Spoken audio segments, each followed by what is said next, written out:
Continuons ma présentation des Hunchback. Je vais vous présenter cette fois la variante 4SP. C'est une variante assez particulière car, comme vous voyez, elle dispose de deux bosses, qui est la seule, en tout cas dans la version Inner Sphere du Hunchback. C'est une variante qui est en général utilisée pour un build de courte portée, utilisant des SRM sur les boss et des lasers sur les hardpoints des bras et de la tête. Comme vous voyez, j'ai utilisé deux SRM6 Artemis. Pour les lasers, j'ai utilisé des Medium Pulse, un dans la tête et deux dans les bras. Un autre build parfaitement valable est composé à la place des Medium Pulse de Medium Laser standard. Dans ce cas-là, vous en utiliserez un dans la tête et deux dans chaque bras, ce qui vous donne une alpha un peu supérieure, mais qui vous oblige à rester plus longtemps face à votre cible. Donc ça a son inconvénient également. Comme vous remarquez, j'ai mis des doubles sync dans les torses latéraux à côté des SRM. A l'origine, je les avais mis dans les bras, mais comme vous le verrez dans les parties que j'ai enregistrées, mes SRM étaient détruits rapidement dès que mes tours s'étaient ouverts.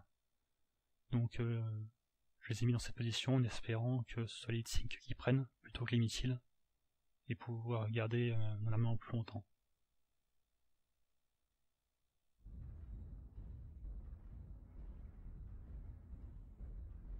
Là je vois quelques tirs qui viennent de la droite, donc j'ai passé sur la gauche histoire d'éviter de prendre des tirs inutilement. Surtout je suis très court portée donc j'ai aucun moyen de répliquer.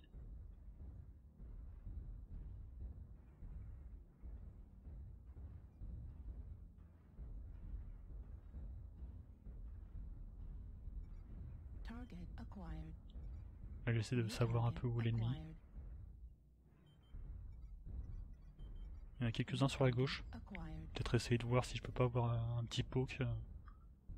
Malheureusement ils sont trop loin et j'arrive trop tard. Là pour l'instant je suis dans une posture attentiste avant d'engager à courte portée. Par contre je vais me planquer parce que là j'en vois un sur le mur qui est en très longue portée avec deux gosses. Donc il peut faire très mal s'il arrive à avoir cette distance. Là on est dans une situation qui est pas hyper agréable, où l'équipe ne sait pas trop quoi faire. J'essaie de me déporter sur la droite, c'est d'impulser un mouvement. Surtout que je vois qu'il y a 4 ou 5 alliés dans le coin. Si on peut charger, ça peut donner quelque chose d'intéressant. Donc je vais me mettre sur le petit couloir le long de la plateforme. Malheureusement là je vois que mes alliés n'ont pas l'air de vouloir pousser. Et donc du coup je sais pas trop quoi faire. Je suis entouré d'ennemis, je lance un UAV pour pouvoir avoir leur cible. Je me dis que ça serait quand même bien de pousser, mais je sais pas trop comment faire, surtout que je pourrais choper le Jaguar là sur la droite. Donc je me décale sur en tombant dans le trou.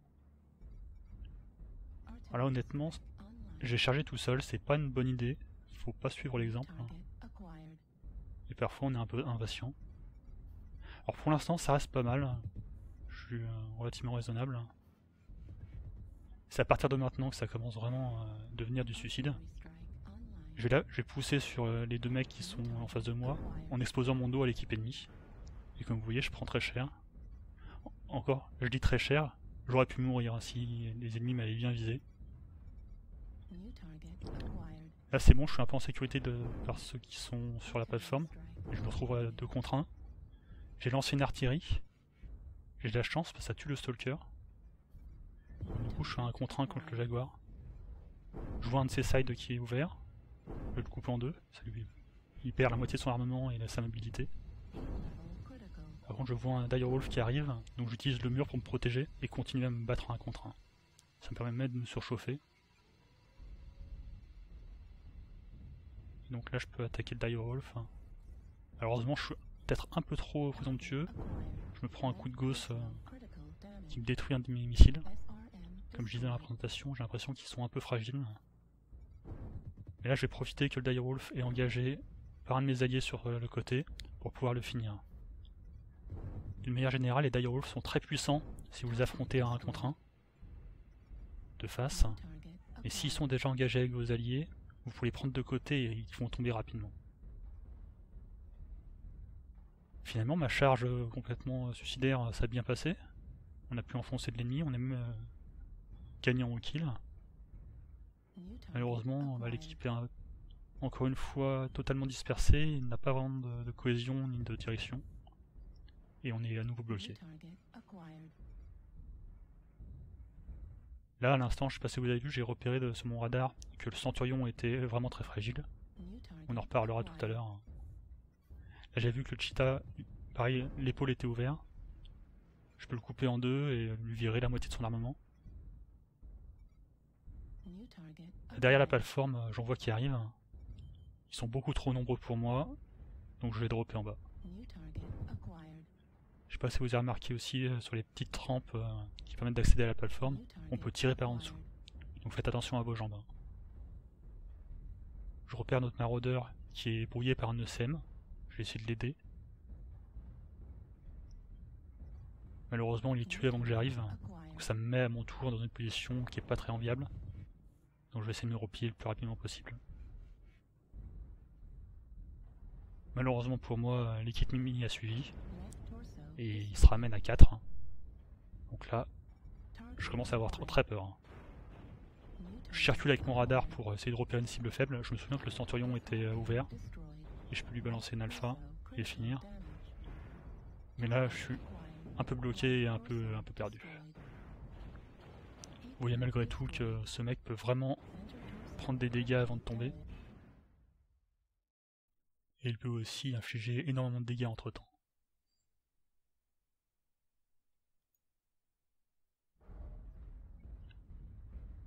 Bon, comme toujours quand on perd, on espère que le drop suivant se déroulera mieux. Après je dis ça, j'étais très content de mon drop. On va dire ça faisait longtemps que j'avais pas joué ce mec là, peut-être quasiment 1 an. Je l'ai sorti uniquement pour faire cette présentation et j'étais vraiment agréablement surpris par sa puissance. Les couvercles pour les missiles le rendent vraiment efficace. Il y a, si je dis pas de bêtises, 30% de cooldown sur les missiles. Un bonus de réduction du spread également. Ce qui combiné avec l'Artemis les rend très précis.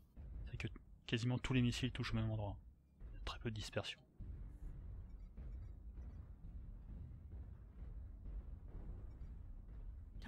Parce que sans doute je suis pas très malin, je me décale sur la gauche. Qui est vraiment pas pratique avec mon armement courte portée. Donc je vais rapidement me rendre compte que ça va mener à rien. Donc du coup je vais me décaler sur la droite, où je vais avoir plus d'opportunités. Je repère un locus qui harcèle un mec allié totalement de côté au spawn. Je sais pas exactement pourquoi il est toujours là. Mais j'ai aucune raison de revenir. Le locus aura tué notre mec avant que j'arrive. Et après ce sera mon tour. C'est exactement ce que veulent les pilotes de light, se battre successivement à 1 contre 1 contre des cibles isolées. Et je vais pas leur faire ce plaisir. Du coup je me positionne sur le côté. Vous voyez mes lasers qui sont intégralement positionnés du côté droit sont bien adaptés pour poker.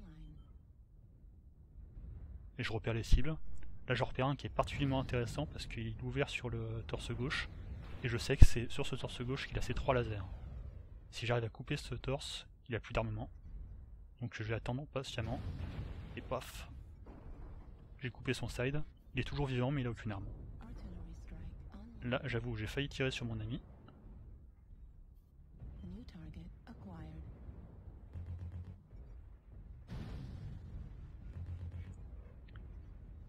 Là, ce Stormcrow est un peu entreprenant. Je me bats un peu 1 contre 1 avec lui. Et je vais rapidement avoir du soutien de mes alliés. Ce qui fait qu'il ne peut pas durer longtemps.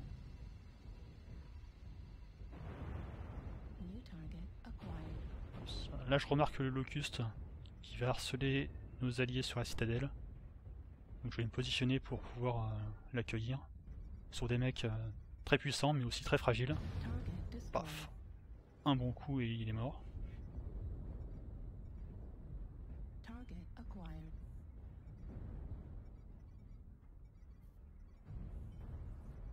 Et je vais me repositionner sur le côté droit pour continuer à maintenir la pression.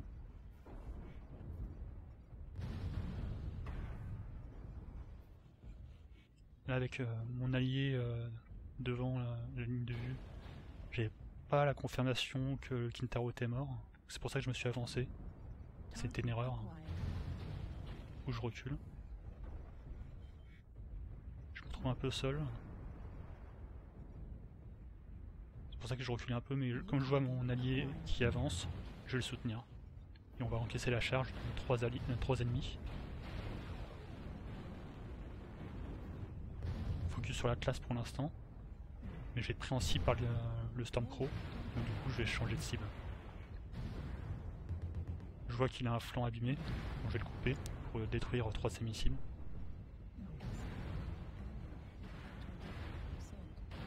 Mes alliés sont tombés, donc là je suis un peu tout seul. Je surchauffe.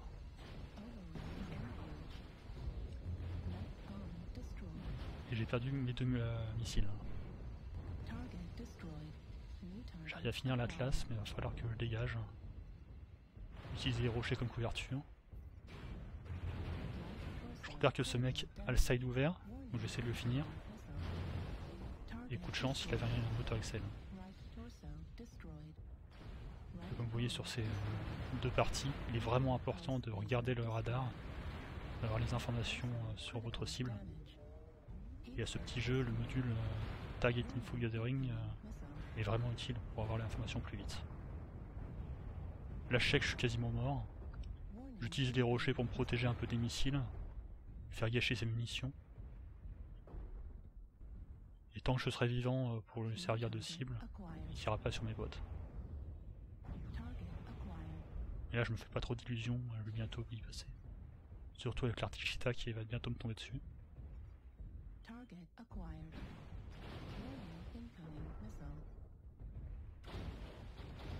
Et voilà.